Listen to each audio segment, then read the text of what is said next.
Assalamualaikum warahmatullahi wabarakatuh. Alhamdulillahirabbil alamin wassalatu wassalamu ala asyrafil anbiya'i wal mursalin wa ala alihi washabbihi wa man ittaba'a sunnatahu ila yaumiddin wa ba'du. Sahabat-sahabat seiman yang dimuliakan Allah Subhanahu wa taala. Seseorang jika mempunyai musuh dan dia tidak mengenal musuhnya, siapa musuhnya, di mana musuhnya, apa kekuatan musuhnya, bagaimana strategi musuhnya, bisa dipastikan dia akan dengan mudah ditipu, dikalahkan oleh musuhnya. Nah, sahabat-sahabat seiman yang dimuliakan Allah Subhanahu wa taala, kita ini manusia Bani Adam, keturunan Nabi Adam, zuriat Nabi Adam, itu mempunyai musuh bebuyutan. Bahkan sejak mulai pertama nenek moyang kita terusir dari surga turun ke dunia, itu sudah mempunyai musuh. Wa qulna habitu ba'dukum li ba'din adu wa lakum fil ardi mustaqarru wa mata'un ila hin. Kata Allah, kami katakan kepada Adam, turunlah ke bumi. Nah, sebahagian menjadi musuh bagi sebagian yang lain. Maksudnya adalah Nabi Adam dan keturunannya menjadi musuh bagi iblis. Dan kalian akan mempunyai masa tinggal di bumi untuk waktu tertentu. Nah, oleh karenanya maka pada video kali ini dan beberapa video ke depannya kita akan menyampaikan silsilah mengenal musuh. Kita mulai dengan ada 3 istilah yang insya Allah sudah familiar di telinga kita, tapi perlu kemudian kita jelaskan dengan rinci. Dan ketiga ini adalah terkait dengan musuh kita tersebut. Yang pertama kata-kata jin, yang kedua kata-kata syaitan, yang ketiga kata-kata iblis. Nah, yang pertama jin. Nah, jin ini secara bahasa ya, itu artinya yang tertutup, yang tidak nampak oleh mata. Kata para ulama, yusamma jinnan lijitinanihim ay listitarihim 'anil uyun. Disebut jin karena dia tertutup dari mata. Apa dalilnya? Al-Quran mengatakan innahu yarakum huwa wa qabiluhu min haitsu la tarawnahum. Dia bisa melihat kamu sementara kamu tidak bisa melihatnya. Jadi jin ini tidak bisa dilihat. Jin adalah salah satu makhluk Allah yang mukallaf, yang diberi taklif menjalankan syariat. Jadi makhluk Allah itu yang bernyawa ada 4, 2 ghaib, 2 syahadah. Yang ghaib adalah jin dan malaikat, yang syahadah adalah manusia dan hewan. Satu makhluk Allah yang gaib itu mukallaf, yaitu jin. Satu lagi makhluk Allah yang syahadah, yang nampak, yang nyata, itu mukallaf, yaitu manusia. Maka jin dan manusia ini adalah makhluk Allah yang mukallaf. Wa ma khalaqatul jinna wal insa illa liya'budun. Tidaklah aku ciptakan jin dan manusia melainkan untuk beribadah, mentauhidkanhu, kata Allah Subhanahu wa taala. Nah, sahabat-sahabat sekalian, dan Al-Qur'an kemudian dijelaskan dari apa jin itu tercipta. Allah berkata, berfirman dalam Al-Qur'an, wal janna khalaqnahu min qablu min naris samum. Dan jin kami ciptakan lebih dahulu daripada Nabi Adam. Dari apa diciptakan? Dari api yang sangat panas. Ya, dari api yang sangat panas, saking panasnya kemudian dia bisa menembus pori-pori manusia, kata para ulama. Dalam surah yang lain, yang di dalam surah Ar-Rahman, Allah mengatakan wa khalaqal janna mim marijim min nar. Dan jin diciptakan dari marijim min nar. Marijim min nar itu adalah taraful lahab, yaitu ujung gejolak api itu. Ibnu Abbas, Ikrimah dan lain-lain mengatakan yang disebut dengan marijim min nar itu adalah al-hawa asyakhin al-kharij minan nar, yaitu hawa panas yang keluar dari api. Nah, hadirin sahabat-sahabat seiman yang dimuliakan Allah Subhanahu wa taala, jadi jin adalah salah satu makhluk Allah yang mukallaf, yang diciptakan dari api yang panas yang tidak bisa dilihat oleh mata manusia. Lalu kemudian yang kedua adalah kata-kata syaitan. Nah, kata-kata syaitan ini dalam bahasa Arab yutlaqu ala kulli utuwin mutamarrid.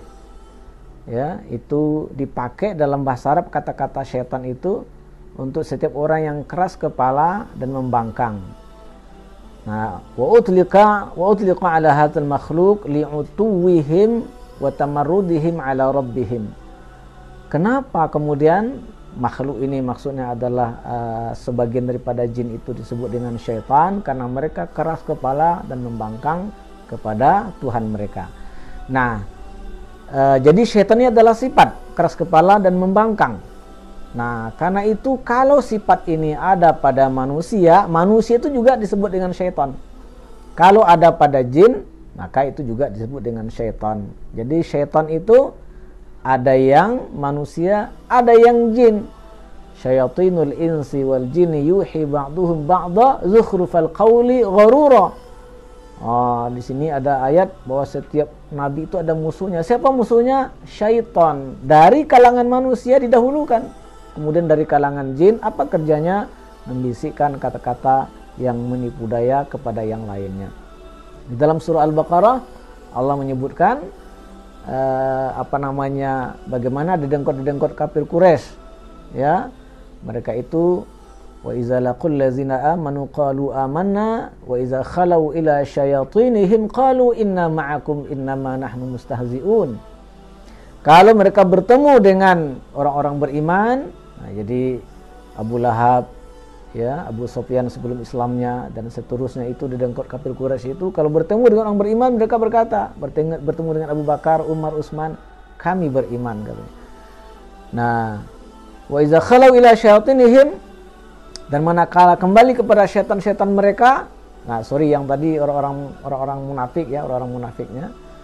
Kalau mereka kembali kepada syaitan-syaitan mereka, inilah dia dedengkot kafir Quraisy itu kembali kepada Abu Lahab, Abu Sufyan sebelum Islam, ya, dan seterusnya. Qalu inna ma'akum innama nahnu mustahzi'un. Mereka berkata, kami bersama kalian, kami hanya berolok-olok saja. Jadi, ya, syayatin di sini jamak dari syaitan itu justru maksudnya adalah dedengkot kafir Quraisy. Jadi sekali lagi adalah syaitan itu sifat membangkang dan keras kepala kepada Tuhan. Jika sifat itu ada pada manusia, itu adalah syaitan dari kalangan manusia. Jika ada di kalangan jin, itu adalah syaitan dari kalangan jin. Lalu kemudian yang terakhir adalah iblis. Nah, iblis ini secara bahasa artinya adalah man la khaira indah. Seseorang yang sedikit pun tidak ada kebaikan padanya. Kemudian kalau disebut kata-kata ublisa itu adalah artinya ya'isa, berputus asa. Nah, iblis itu adalah jin yang pertama sekali membangkang kepada Allah Subhanahu wa taala ketika disuruh sujud kepada Adam. Wa qala rabbuka lil malaikati isjudu li adama fasajadu illa iblis, ya, aba wastakbara kana minal kafirin. Ingatlah Allah ketika berkata kepada malaikat, ya, nah, sujudlah kepada Adam, semuanya sujud, kecuali iblis. Dia menyombongkan diri, dia membangkang kepada Tuhannya, dia termasuk makhluk Allah yang kafir.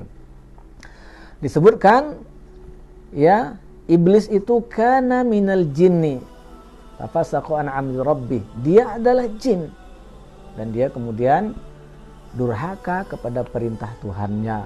Jadi dari kalangan jin yang pertama sekali membangkang kepada Allah, yang pertama sekali menjadi iblis, yang membangkang kepada Allah adalah yang pertama sekali menjadi syaitan adalah iblis ini. Nah, kita sudah tahu bagaimana cerita iblis dengan nenek moyang kita Adam dan Hawa, di mana iblis ini kemudian berhasil menggoda nenek moyang kita Adam dan Hawa untuk makan syajaratul khuldi yang dilarang dalam surga. Akhirnya dengan sebab itu diturunkan dari surga untuk tinggal di bumi, untuk kemudian satu dengan yang lainnya menjadi bermusuh-musuhan. Nah, perlu kita ketahui lalu kemudian iblis ini membuat kerajaan. Nah, dan dialah akhirnya kemudian yang menjadi raja bagi seluruh jin yang menjadi syaitan dengan visi misi program kerja untuk mencari teman sebaik-baiknya, yaitu menyesatkan anak keturunan Adam. InsyaAllah kita akan bahas pada video-video berikutnya lebih rinci lagi bagaimana musuh kita yang ini. Jadi sekali lagi, kita punya musuh, kita mesti mengenal musuh kita. Karena orang kalau tidak mengenal musuhnya, dia pasti ditipu, dikalahkan dengan mudah. Apalagi musuh kita ini luar biasa, dia tidak nampak, ya, dia bekerja siang dan malam, bagaimana menyesatkan kita. Penting sekali kemudian kita mengenal musuh kita, dan Al-Quran serta Sunnah itu bercerita kepada kita, menjelaskan kepada kita tentang musuh kita ini dari A sampai Z. Dari apa dia diciptakan, bagaimana dia menggoda manusia, apa akibatnya, dan seterusnya. Luar biasa agama kita ini, sahabat-sahabat seiman yang dimuliakan Allah SWT. Demikian, semoga kita diberi pemahaman yang benar tentang musuh kita ini dan diberi kekuatan untuk bisa melawannya. Demikian saja. Wassalamualaikum warahmatullahi wabarakatuh.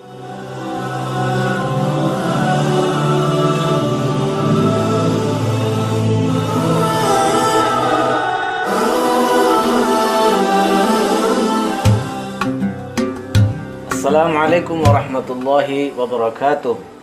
Sahabat-sahabat seiman yang dimuliakan Allah Subhanahu wa taala, saya John Pamir mengucapkan selamat berbuka puasa. Semoga puasa kita diterima oleh Allah Subhanahu wa taala dan mengantarkan kita menjadi insan-insan bertakwa. Wassalamualaikum warahmatullahi wabarakatuh.